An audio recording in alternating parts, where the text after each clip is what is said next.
kasih Tuhan akan memperlengkapi kami dengan firman-Mu dan hamba-Mu Pak Roy Sipahilut dari negara. Tuhan menyertai, mengurapi, dan kami semua juga diurapi dengan pengurapan khusus telinga seorang murid yang Kau berikan kepada kami. Dalam nama Tuhan Yesus Kristus kami sambut. Haleluya. Amin. Silakan Pak Roy. Ya, baik rekan semua yang dikasihi para pemimpin GB. Kita buka sama-sama dengan cepat saja. Dari Lukas pasal 2 ayat yang ke-25 sampai ayat yang ke-29.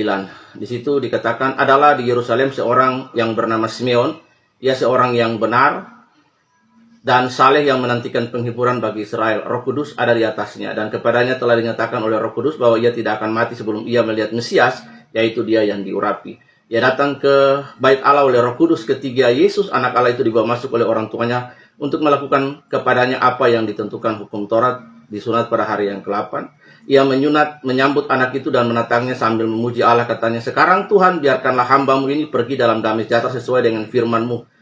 Dalam liturgi ortodoks kita kenal dengan istilah nundimitis. Sebab mataku telah melihat keselamatan yang daripadamu, yang telah Engkau sediakan di hadapan bangsa-bangsa, yaitu terang yang menjadi pernyataan bagi bangsa-bangsa lain dan menjadi kemuliaan bagi Israel. Jadi ada beberapa poin singkat dari ayat ini. Yang pertama, pribadi Simon mewakili nation desiring dari bangsa Israel. Jadi nation desiring itu ada sebuah kerinduan untuk pengharapan mesianik.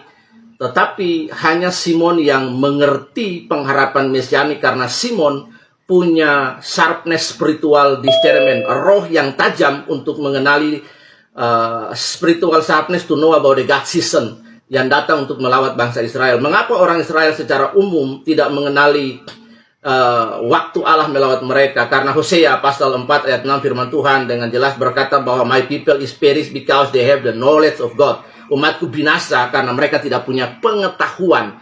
How can to get the knowledge of God? Dalam Roma 10 ayat 17 berkata bahwa faith come from hearing and hearing the word of God. Bahwa iman timbul dari pendengaran dan pendengaran akan firman Tuhan. Ada 3 hal penting bagaimana Simon show for us, bagaimana the gospel of Luke ini expose for us how to have a deeply encounter with God. Yang pertama, dia sangat memiliki kedekatan dengan Holy Spirit. Yang pertama ayat 25, Roh Kudus ada di atasnya.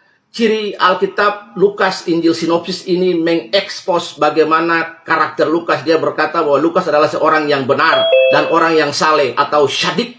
Seperti yang kita temukan dalam karakter Ayub, bahwa Ayub orang saleh, benar, dan jujur, dan takut akan Allah. Jadi yang pertama, Roh Kudus ada di atasnya. Holy Spirit upon him. Ayat yang ke-26, telah dinyatakan. Holy Spirit declare to him.